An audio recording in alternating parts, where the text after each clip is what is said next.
Welcome, welcome, welcome in, everyone.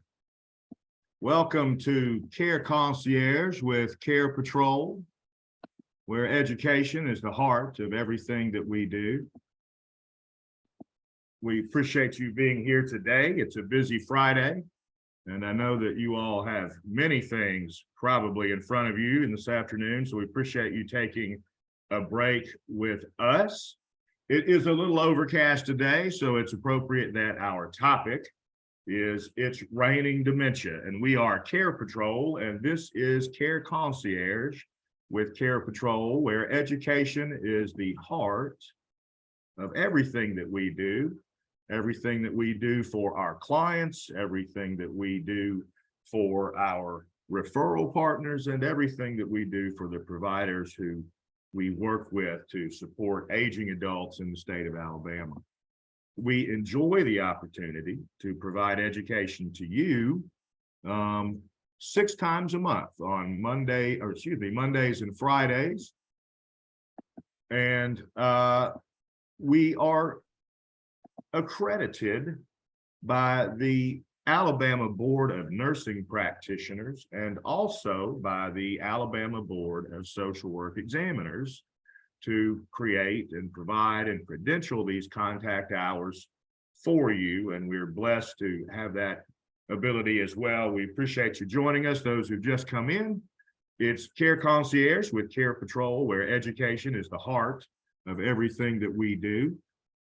We are going to, on this overcast but warm day for December, going to address the topic of It's Raining Dementia, and our own CW Merritt, who is a nurse of 30-some years practitioner, and is also someone who has worked in many settings and has gratefully, at this point in his life and career, dedicated himself to helping Carepatrol serve patients and clients better. And he will bring with him today his expertise in terms of nursing information. So it'll be a little different spin than what you get with me, who, as you know, is a non-clinician. We are, anyone who wishes today to receive a certificate must complete our evaluation. And our evaluation is at https://www.surveymonkey.com/r/7, all uppercase letters, Y-M as in Mary, 6, C as in cat, 8, C as in cat. Now, as you see on the screen, this evaluation is password protected. We'll give the password out about 12:50, and we do this because it allows us to show to the Board of Social Work Examiners that those of you who are social workers are participating in a live or face-to-face contact hour, hence the password protection. You may have missed when I read just now, and I'm posting again into the chat room, the address for the evaluation. I know some of you are on phone and others are unable to see a screen for whatever reason. So I read, as well as post into the chat room, our evaluation link, and I'll read it one more time. That link is https://www.surveymonkey.com/r/7, all uppercase letters, Y, M as in Mary, 6, C as in cat, 8, C as in cat. And I hope you'll remember as we go through the day, the training, that you have the ability to unmute yourselves and you can participate as you like in the discussion. We'd love to have you join the discussion. I think that we're enriched by your opinion and ability, and we appreciate you joining in. But if you're not comfortable unmuting or aren't able to do so, you're certainly able and welcome and encouraged to use the chat room. We'd love to have participation and love to answer any specific questions, clinical questions that you may have. So without further ado, I will cede the floor to our own CW Merritt, and he will assume his presentation. Good afternoon, everybody. Am I coming through okay, Sean? You sound great and you look great, CW. You clean up well. Thank you, Sean. I appreciate that. Let's hope that compensates a bit for my technological dysfunction here. This is not my forte, the technology. So Sean's going to help me run the slideshow today. Thank you, Sean. You're most welcome. Thank you all for joining us today. Today, I'd like to talk a little bit about dementia, and especially to focus on the title today is It's Raining Dementias. I chose that because it has come to my attention over the years that there are so many different forms of dementia and so many different approaches to it that it's really confusing just to understand that there are so many and how and what each one is about. For the purposes of this presentation, I'm not going too deep into diagnostic studies or pathophysiology. We will touch on it. I'm going to keep those for the next course that you request if you are interested in that subject matter. So we're going to keep it kind of, I guess, not on the too heavy side in terms of the science. And instead, we're going to talk about dementia as sort of a catch-all phrase, an umbrella phrase, if you will. I'm sure many of you have heard a doctor or seen it documented that their patient's got dementia. End of story. So, this doesn't give us much to work with in terms of understanding the trajectory of the disease, pathophysiology, what treatments may be needed, or even how to teach our patients as we go along. We're going to look at kind of contrasts, dementia diagnoses that should be up under the umbrella of dementia, and those imposters which can look like a dementia but are not truly a dementia, and thusly can either cause misdiagnoses or complicate our understanding of the disease process for the patients we're working on. There are some complexities involved in ruling out those non-dementia diagnoses and conditions that can appear on the surface to be a dementia and mimic dementia, which can lead to misdiagnoses and inappropriate treatment. Misdiagnosis happens more frequently than we may believe on dementia, and it's cost the system a lot of money, not to mention some problems with patient management, as you might imagine. Our objectives for today, by the time we finish, I hope we have a little better understanding of the various ways that the term dementia is used, be able to state a couple of things that sometimes masquerade and are misdiagnosed as the dementia, and be able to state 3 factors that differentiate the most common dementia types that we encounter in clinical practice. So, chime in if you will. What do you think when you hear the word dementia? What is dementia? Share in the chat if you are interested in doing so. I'd love to hear your comments on just that one little question. And I'm sure all of you have some thought of dementia. If you hear that a friend, neighbor, family member has dementia, what are your thoughts? What do you first think?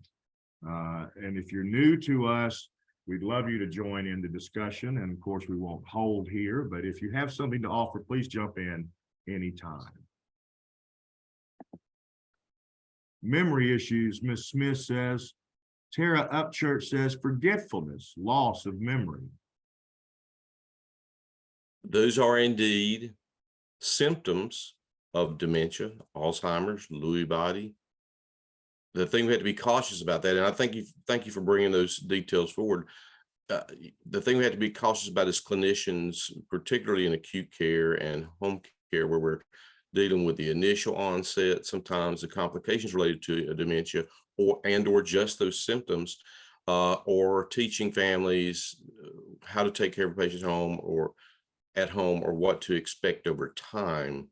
So those are indeed exactly the kind of symptoms we hope to look at and differentiate a little bit from what is truly a dementia.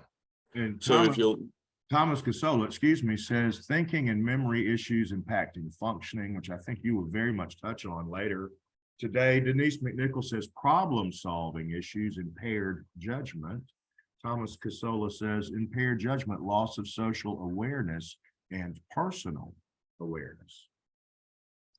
I believe you guys have had experience with this. It certainly sounds like it because those are all spot on.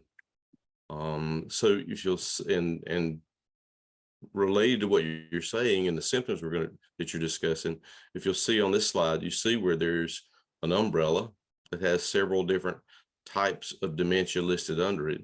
What it doesn't reflect is that they are probably reigning additionally under the umbrella as imposters, things like delirium, confusion, medication reactions, and that kind of thing that we're going to go deeper into later. Next slide, please, Sean.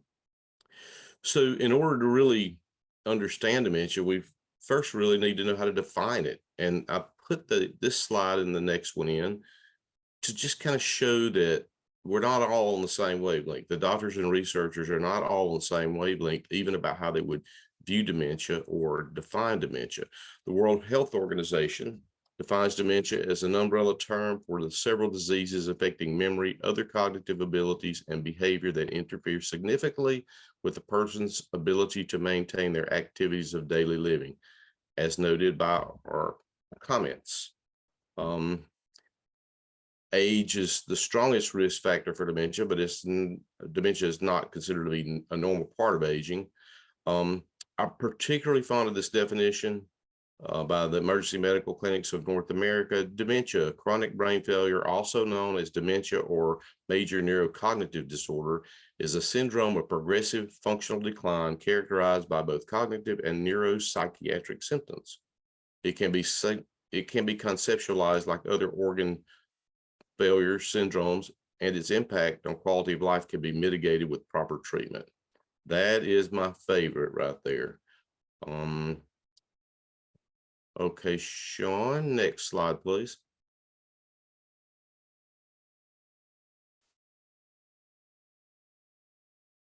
Oops.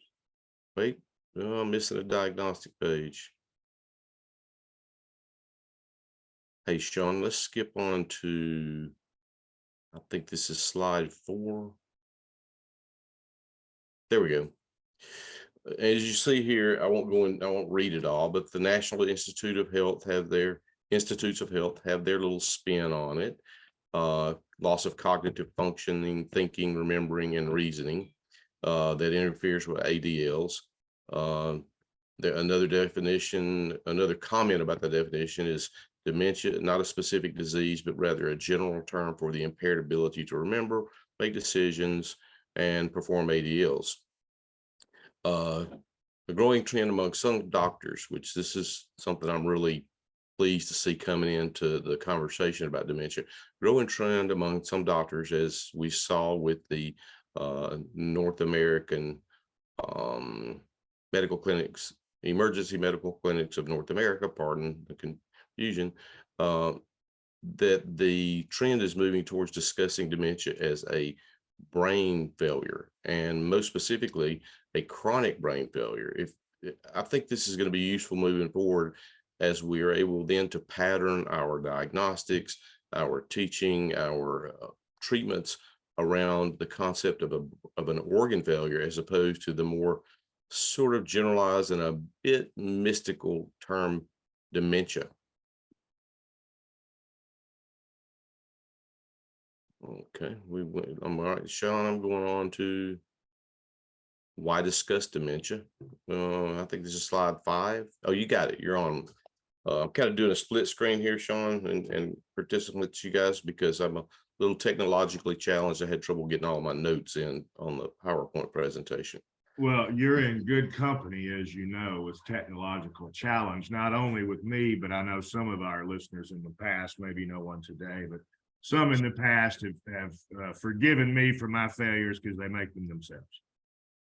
Well, good. I feel a little less alone. I'm sure for those who are more technologically advanced, it's a little frustrating to watch me fumble along. So why are we going to discuss dementia? Why is this an important conversation? Well, one example is that in October of 2005, the NIH reported that over the preceding 5 years, the healthcare cost for dementia was greater than for any other disease in the United States. During that same 5 years, healthcare spending for dementia patients averaged greater than $250,000 per person. That's pretty significant to me. That's not chump change. And I'm sure we all pay not only with the human suffering, but through things like taxes and CMS. It's easy to get confused about dementia. I myself have been confused about, okay, is this a dementia? What are we really talking about here? And sometimes even the very term dementia can be a little frustrating to me because it's not sufficiently descriptive to plot a course of action. But on the other hand, it's kind of a tough nut to crack. There's complexities involved in diagnosing dementia and particularly differentiating dementias from other conditions that don't always exist or are a little more clear with some other diagnoses. For that reason, even skilled clinicians have to be careful how they navigate the diagnosis and differentiation. Differentiation of dementia can be challenging as the clinical manifestations, may be similar and widely varied simultaneously. The diagnostic testing for dementia types are a work in progress, which the science is still in development. We'll talk a little bit more about that later on. Other conditions, this is important to keep in mind when we're diagnosing, ruling in or out, differentiating dementias. Other conditions can mimic symptoms of dementia and must be ruled out before we can move forward with rendering further diagnoses. There are so many subtypes. This is one of the reasons I want to talk about this, and it will be the focus of our conversation, mainly how many different types of dementia are and how confusing that can be when contrasted to other disease processes and conditions that we may bump into in a clinical setting. Some sources, and one I can quote that I heard or saw a video on. I hope you are all familiar with Teepa Snow, Teepa. Snow is in it's snowing outside. If you are not familiar with her, please get that way if you deal with patients with dementia. She's got several YouTube videos that are very useful in understanding how to manage and work with dementia patients and families. But she also is extremely well researched in this area, and she quoted that there are as many as 100 subtypes of dementia, types and subtypes of dementia. That's a pretty staggering figure. We don't say there's 100 forms of COPD. There's generally considered to be 2. So that one thing in itself is a little complex and confusing. So the devils we know, so to speak, the dementia types that we all have bumped into in our clinical setting or at least have heard about or read about, they include Alzheimer's disease, vascular dementia, Lewy body dementia, frontotemporal, mixed dementia, which that one deserves an increasing amount of attention, Huntington's disease, a little more rare, but it's under the umbrella. All of these are true dementias. Huntington's disease, dementia pugilistica, also known as punch drunk or boxer's dementia, Creutzfeldt-Jakob disease, HIV-associated dementia, corticobasal degeneration, and senile degeneration of the brain. This last one doesn't always get mentioned or classified as a dementia, depending on who you talk to, but in my clinical experience and some of my research, I find that it is quite applicable to many of our patients, just perhaps under-discussed and undervalued. Some of the more or less frequently seen and rare dementias that come up under the dementia umbrella appropriately are CADASIL, cerebral autosomal dominant arteriopathy with subcortical infarcts and leukoencephalopathy. So in order to get your credit for today, you must say that 10 times very fast. So I'm not going to belabor the details of that. Let's just say it's rare and complicated. Another one that we could possibly bump into, although it's rare, is progressive supranuclear palsy. That too belongs under the dementia umbrella. Normal pressure hydrocephalus is something I have seen in the clinical world be both quite threatening and with a high level of symptomatology.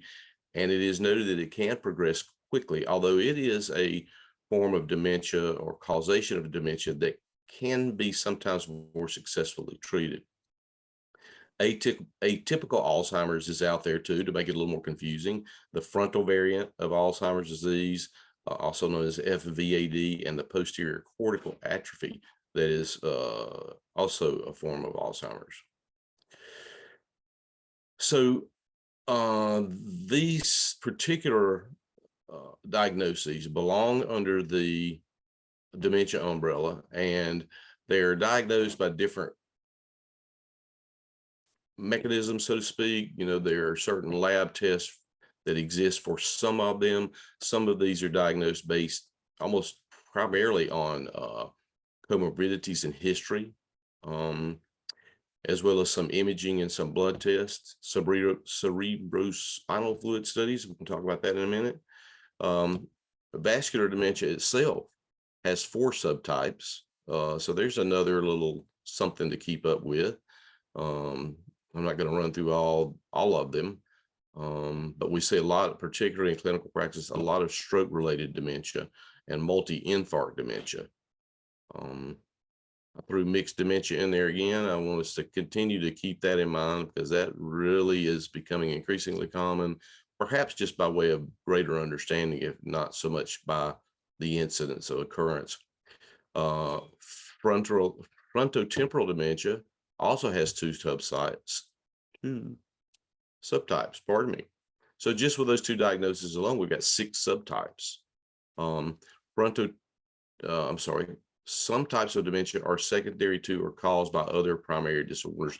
A good example of this is dementia due to a secondary dementia due to Parkinson's disease. There are others. All right, let's look at the pretenders. Next slide, Sean.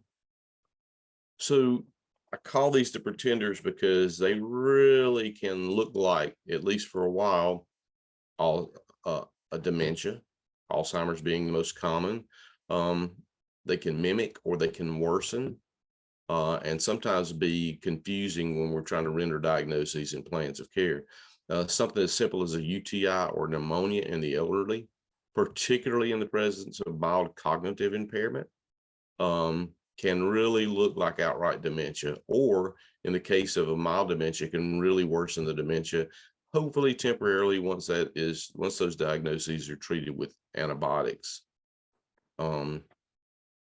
There are other conditions that may mimic dementia symptoms, and they must be ruled out. The first step to any effective dementia diagnosis is to rule out other causations, such as UTIs, pneumonia, over-the-counter medications, prescribed medications, head injuries.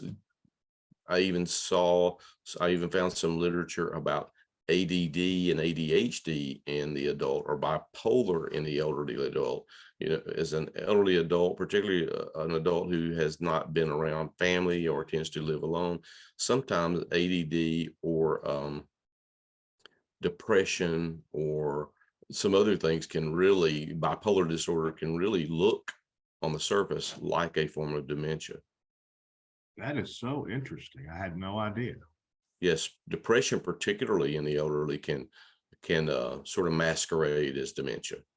Unfortunately, the complicating factor for that is early dementia, mild cognitive impairment. Depression is not at all uncommon as a result of being aware of the diagnoses and the stressors that go with it. Okay, next slide, please.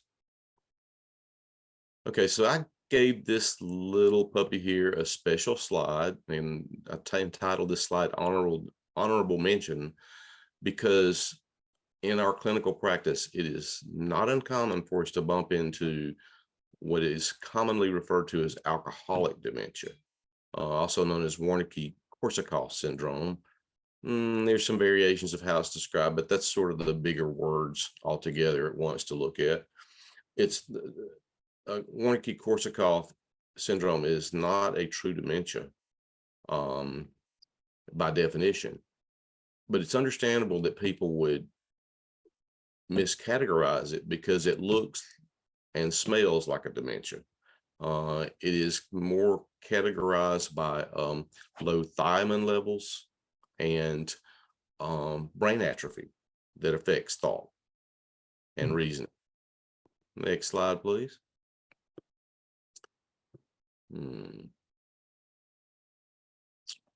Can't read my own slide here. Alzheimer's disease is no doubt and by far the most common form of dementia. The estimates vary. I've read in my studies anywhere from 60 to 80%. I actually heard one physician in a presentation say that she thought it was closer to 90%. So no wonder we tend to generalize dementias, and families also will say mom's got Alzheimer's. It may or may not be accurate, but it is often what we focus on. Vascular dementia ranks only second to Alzheimer's. One thing that differentiates vascular dementia than many of the others is that vascular dementia is not necessarily caused by abnormal protein accumulations in the brain, as most of the others are. Not all, but most. Lewy body dementia is the third most common form of dementia. We see a lot of that, and it's characterized by Lewy bodies found in the brain, which are, I think they're described as, how do you say this, blobs, so to speak, of proteins that have accumulated together. Early onset dementia is something that kind of scares me because who doesn't forget where their keys are or what they were saying occasionally, or the punchline to the joke? That's a bad one. But early onset dementia is now getting an increased amount of attention as it's occurring more frequently in our country. And some physicians and really some of the literature already has in place the use of the words, how is it read here? Early age dementia, in order to be more clear about the type of dementia and the onset, as opposed to early dementia, which could occur in an elderly person. It's just the beginning of the dementia process or progression. So that's being clarified due to that. Mixed dementia, I think, deserves a little more attention. It's on the grow, and I think, like I say, it's crept into the top 10 or so, and I think it may go up because over time, as we have more research and more data to look back on, because how many of our patients have purely just dementia? I do run into it. I run into the patient occasionally who is otherwise healthy, doesn't take any medicines, or maybe just takes a blood pressure pill or something to that effect. But the majority of the time, most of our patients, especially as our patients age, are becoming increasingly birthday blessed, I might say.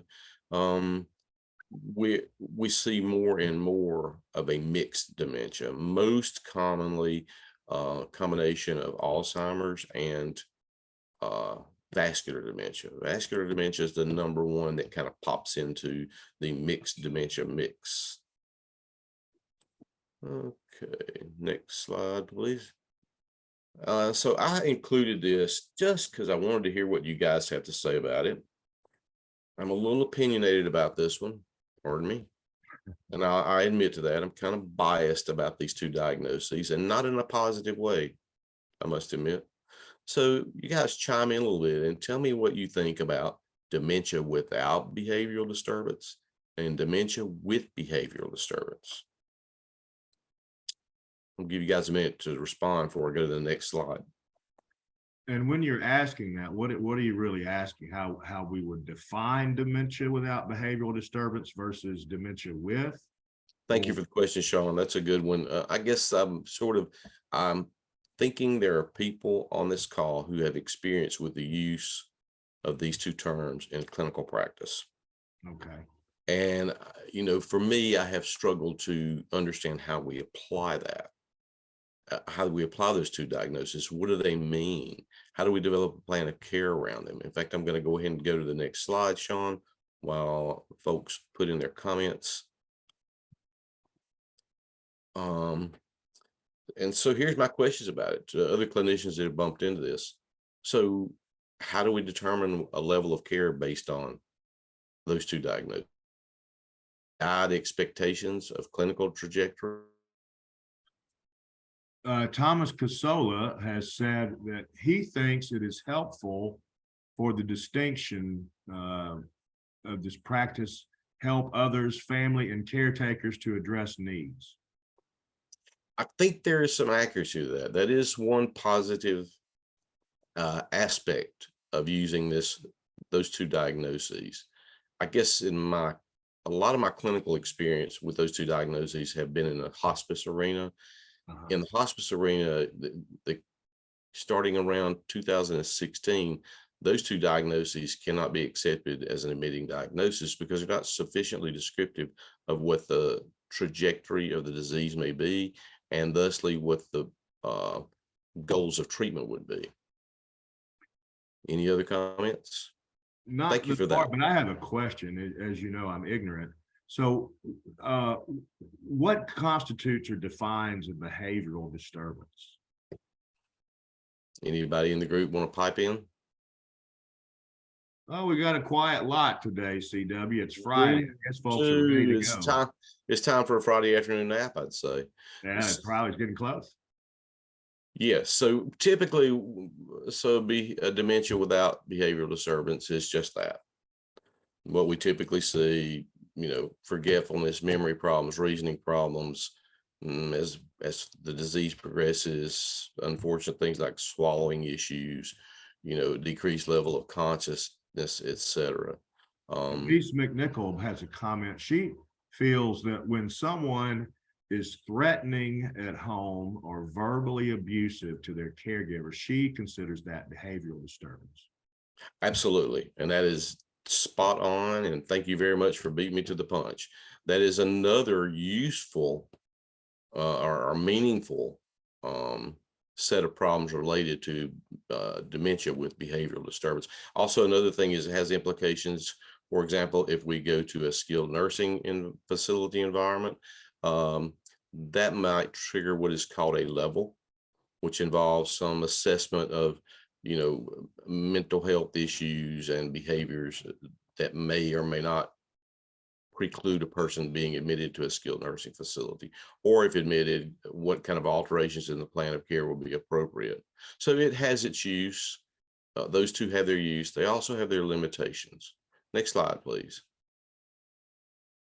Well, we've talked about that. Went on too much about that. Next slide. Okay, diagnosing dementia.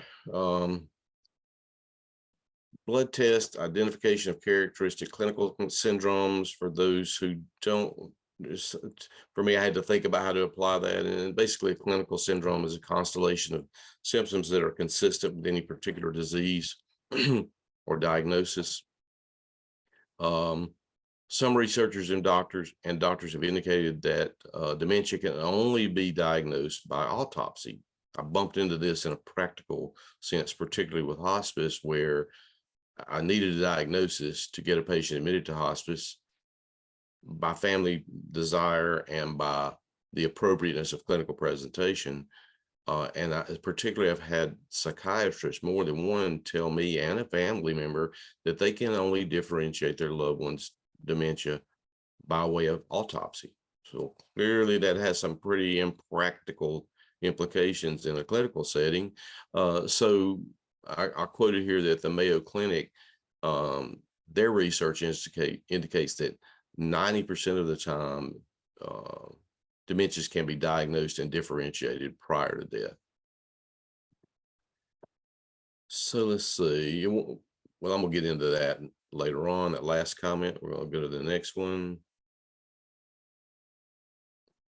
Are you on dementia causation? That's where I am.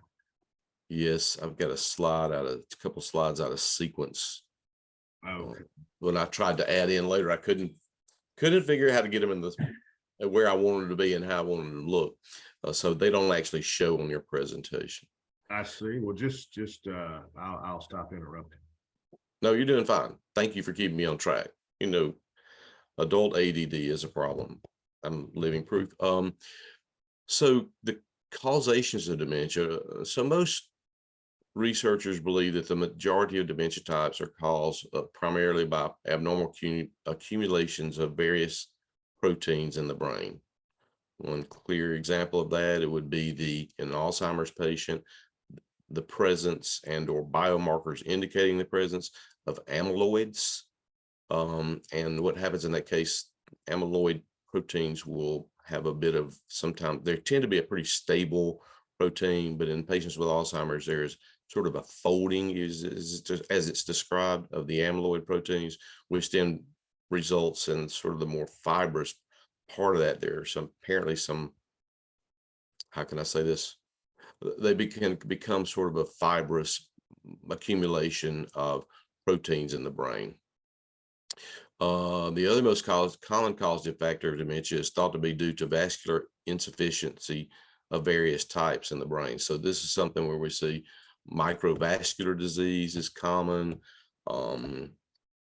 That's probably the most common one, microvascular disease, as well as things related to TIAs and stroke and chronic insufficiency, atherosclerosis, anything that is vascular in nature that would would not provide or block a continuous flow of oxygen and other nutrients to the brain.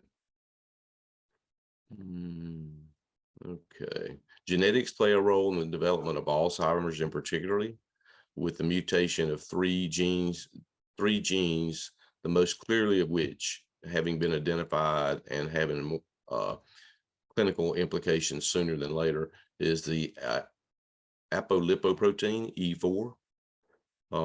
Also, abnormal amyloid protein deposits in the brain of Alzheimer's patients are causative. We talked about that. Another one that's gotten a lot of attention lately, another cause of dementia, particular dementia pugilistica, boxers, dementia, is due to repetitive head injuries. We're seeing a lot of conversations about that in sports like football right now. Of course, one of the things that is involved with the repetitive trauma becomes some scarring and, as in Alzheimer's, an increased amount of amyloid deposits. Let's see. Filamentous inclusions of the tau protein appear to be a strong causative factor in frontotemporal dementia. We'll take just a second and back up. I think we've done this slide, but I did it out of order. My apologies. I got you. Thank you, Sean. Somebody's got to keep me on track. I'm going to take an aside for a minute and just talk a little bit, put a spotlight on Alzheimer's for just a second. I don't think this shows in your slide presentation, but I wanted to kind of, before we launched off into further discussion, I wanted to use Alzheimer's, highlight it a little bit, and point out some details, maybe have a conversation about it, as it is the most commonly found form of dementia in our country and indeed across the world. So dementia, Alzheimer's disease is defined as a progressive neurodegenerative disease affecting memory and thinking and making the person increasingly dependent on others. That seems to me spot on in terms of clinical application. It is thought that the accumulation of amyloid plaques is responsible for dementia associated with Alzheimer's disease. However, there is increasing evidence that low levels of protein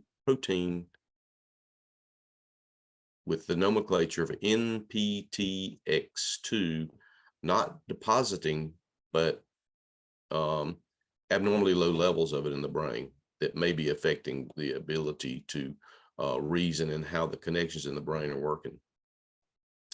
It's essential in the neurons to strengthen circuits in the brain without which the brain cannot process information. So if there's a low level of that combined with the deposits of amyloid, well, there you have it. Okay, said that.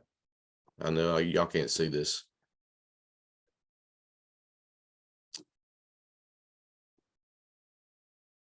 I'm stuck. I have a question. So Okay.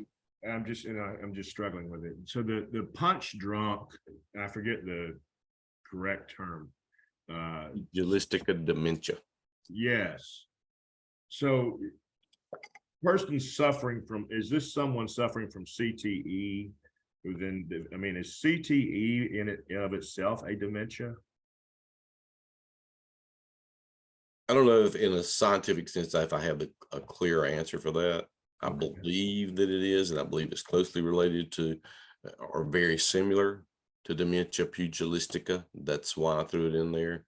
That's a really good question. Let me confirm what I believe about that and get back with the group about that. We can send out an email, however you want to go about that, Sean. But that's a really great question. Yeah, we can answer any questions, and as we're sort of nearing the end of the slides, if people have experiences with dementia patients or with family members or loved ones who've had dementia, and there's anything you'd like to point out, clarify, or enlighten us about, we'd love to have you join in as CW continues discussing Alzheimer's and other dementias. So just once again, focusing on Alzheimer's for a minute. When it comes to diagnosing Alzheimer's, a variety of methodologies are necessary. So the doctor should take a complete, thorough history from the patient and the family, including a history of medications, diet, past medical history, and any changes in behavior and personality or ability to carry out daily activities.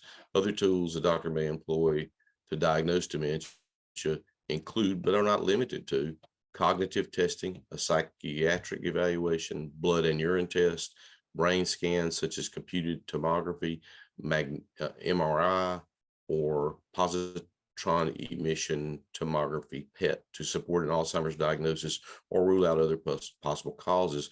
It's interesting to note that particularly the PET scan has some applications in actually identifying the presence of amyloid plaques. And we talked a little bit, CW, about the FAST scale for dementia. Is that something you're able to speak to? Absolutely. I love the FAST scale. Those of you who are not familiar with the FAST scale, please familiarize yourself with it. Unfortunately, my dementia is acting up. It's a functional assessment and staging tool for Alzheimer's, I think is what the acronym stands for. It essentially defines 7 stages of dementia progression, with each of the 7 having subsets, variables of presentation, mostly focused on function, ambulation, activities of daily living, executive functions such as paying bills, this kind of thing, all the way down till you get to the final sort of 7E kind of area, where 7D, 7E, where we're approaching death. There's no speech, inability to hold for a person or hold their head up. They probably have breathing swallowing problems, which may lead to aspiration. They're probably significantly malnourished by then because they're unable to take sufficient PO intake due to the neuromuscular function decline. So it's a really great snapshot of how to view your patient. There's also, and to teach your families about what to expect next. It's also one of the primary tools used to qualify or disqualify a patient for hospice, just as a side note. Because it also includes life expectancy, which is what I found so interesting, that life expectancy varies by type of dementia, and it can vary widely by years. It can vary quite widely. Alzheimer's in particular can have a long, slow progression with some sawtooth patterns, better and worse. If we look at something like a frontotemporal dementia, the progression tends to be unpredictable, a little different in its in how it looks in terms of things like extreme emotional responses, etc., and can progress quite rapidly. Normal, I mean, oh goodness, non-pressure, I can't remember the word, hydrocephalus. If it's not treated, it is progresses quite rapidly. And the notes that I read from doctors say that they expect an untreated case to have about a year of life expectancy after identification. Is that an autoimmune response or no? Is it all related? It's the causation of normal pressure hydrocephalus. Thank you. My dementia acted up for a minute. Is frequently idiopathic. In other words, the doctors don't really know. However, there are some cases, and I'm sure clinicians have seen this. This is the ones I've seen the most of, where some type of brain injury, be it trauma, a history of encephalitis in the past due to metabolic disorders, etc., that can trigger normal pressure hydrocephalus. And could one live a significantly long time with that, or is it pretty much a 12-month life sentence? I think it depends on early diagnosis. There are some interventions that can be done. I didn't prepare a list of that, so I'm not going to launch off into it, but I did find some research and where some doctors had put out articles about how that particular diagnosis can be detected and can be treated and thusly extend the life of the patient. Okay. So going back to Alzheimer's, the doctors, now we have a couple of blood tests that we can be indicative of Alzheimer's, sort of to measure levels of beta amyloid, which is one of the proteins that accumulate abnormally in Alzheimer's patients. The most definitive way is generally believed in terms of a lab test, to have an indication of whether a patient does or does not have Alzheimer's is biomarker test of cerebrospinal fluid, which does get done in clinical setting with some degree of frequency. However, that particular test is often deferred due to issues related to pain, cost, and risk. Okay, kind of been over. I'm looking at dementia causation. The next slide, I believe. Sean.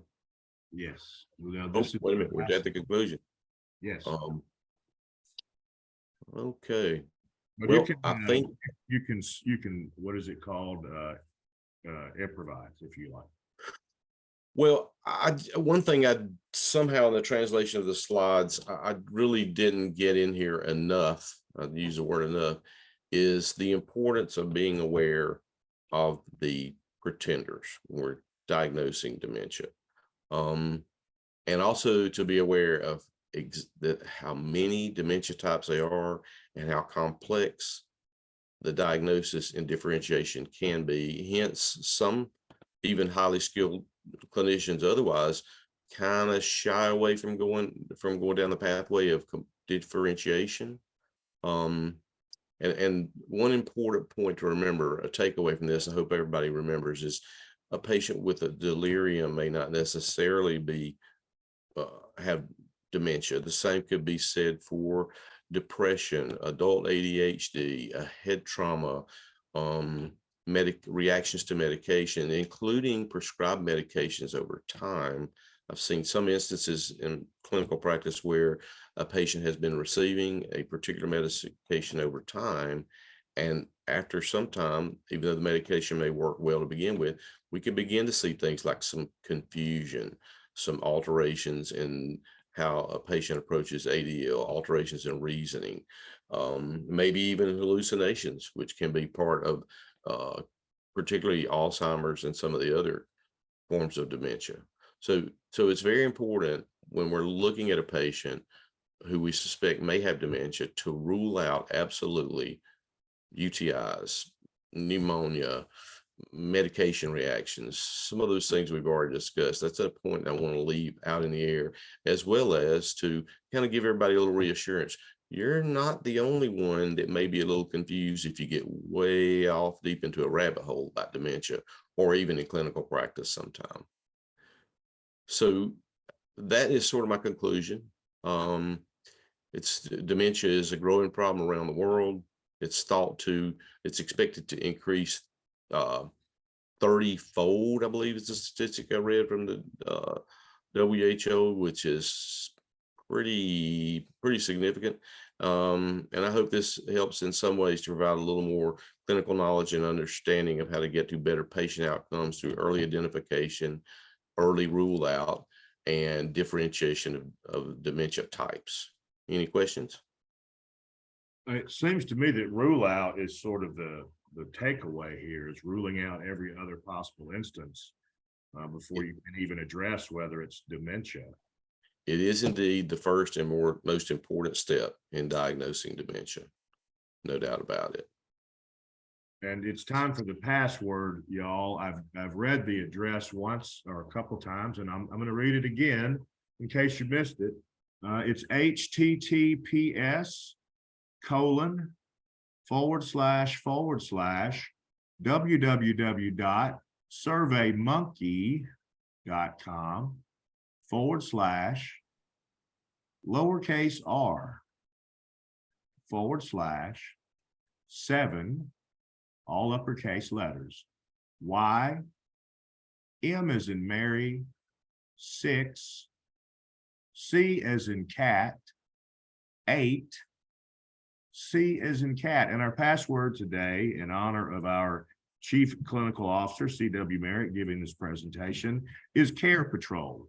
And that is spelled with a capital C and a capital P and no space between the words. Carepatrol, one word, capital C, capital P.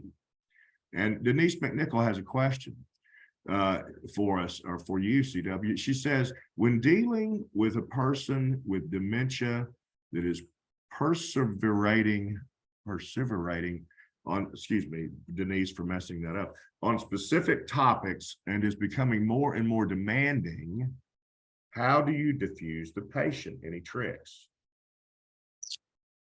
Well, the first thing I would suggest is when your shift ends with working with that patient, have a nice glass of red wine and take some deep breaths, because that can be so frustrating to work with. I know from personal experience, you want to be calm, patient. Of course, redirection is a common approach, but it often doesn't. In that particular case, it doesn't work for long when it does. There's just, when we're in school, I'm sure all of us, I know most of the folks who went through nursing school back when they were dinosaurs, like I did, we were taught to always reorient our patient every time. And the takeaway I've got from that about dementia has changed that, such that you're not going to try to tell, Miss Jones at 3 a.m. when she's sundowning that it's really Saturday when she says it's Monday and Roosevelt is no longer the president. You're going to listen. You may even agree in this particular case, although it would not be correct in other clinical and with other diagnoses to do that. So I think distraction is probably the primary way. Sometimes there are some medications that will reduce that sort of obsessive kind of behavior or help with it a little bit. Finding an activity that they particularly enjoy. One of my favorites is the baby station that I see a lot in the assisted living environment, which is a great environment for these patients, particularly as they progress. The locked dementia units, also known as the SCAL, specialty care assisted living. The staff there usually have experience and additional training in dealing with issues like sort of an obsessive or recurrent behavior or verbalization that will not stop. There is no, in my clinical opinion, I'll dig around and see if I find anything else about that particular question, but to me, there's no silver bullet about that. It's a combination of redirection, finding activities that keep their attention, and maybe medications and a lot of patience. And maybe rephrasing what you're asking in a way It may be that the person can't really envision or cognate what it is that you're offering or asking or presenting. So you may have to rephrase it in such a way that they can. And this may also require some patience on your part, because you may need to wait 20 or 30 seconds while they process what you've just asked. And another thing that I've sort of learned, which I've learned just generally in life, is if you want somebody to do something, the best way, it's a sort of a psychological verbal trick, is to say, let us go and let's do this. And if you say let's, it's more of a, hey, I'm with you on, we're comrades, we're doing this together. It's not a, you need to do this, you ought to do that, you need to do that. It's more of a, hey, we're in this together, and let's take a bath, because we need one. That's a really good point, Sean. Thank you very much. Wendy May has had a good point too as well. She said, come back every 10 minutes and try again. And I know that can work. And then Thomas Casola is asking, any suggestions to address when a client/patient is in denial about memory loss? That is a toughie. The conundrum there is that along with that memory loss, there is often some, there is usually a negative impact on reasoning going on. So in my experience with that, including with my mother-in-law, who passed away due to dementia, it was not fruitful or productive. And I would analogize it to working with a patient who is delusional. When a patient is delusional, the last thing you want to do is try to argue or present a counter logic. It just further deepens the delusion by way of, in their mind, validating their delusional position. And I think the number one thing would be to, despite the natural and appropriate impulse to try to reason with that person about it, I think listening to them, asking them questions about their feelings, particularly asking them what in that environment, giving them a couple of options of something else to do or to focus on, not many, just one or two. While we talk about this, you want to walk down the hall, let's walk down the hall. Something very simple, something one step, one single increment of request, command, or option at a time. I don't know that there is a solution to that one in my experience. And one of the really frustrating things about a patient in that situation is patients who are able to, or are still coming in and out of sort of what I call the dementia zone, where they're more or less confused and sometimes seem to be cognitively intact, the quote good days. A lot of times the fixation on, I don't have a memory problem, I don't have Alzheimer's, is often accompanied by the significant degree of anxiety, depression, maybe even some sort of more aggressive behaviors in that case, because at that point, in those clear moments, it's so scary, it's frightening. My mother-in-law kind of summed this up when she was coming in and out of lucidity, and she said that at one point she's sitting there in tears. We were having intermittent times where we're discussing the fact she's claiming she does not have dementia, and then in a more clear moment, she is in tears because what she said several times is, I'd rather have cancer. I don't want to die by losing my mind. It's a very frightening thought. Yes.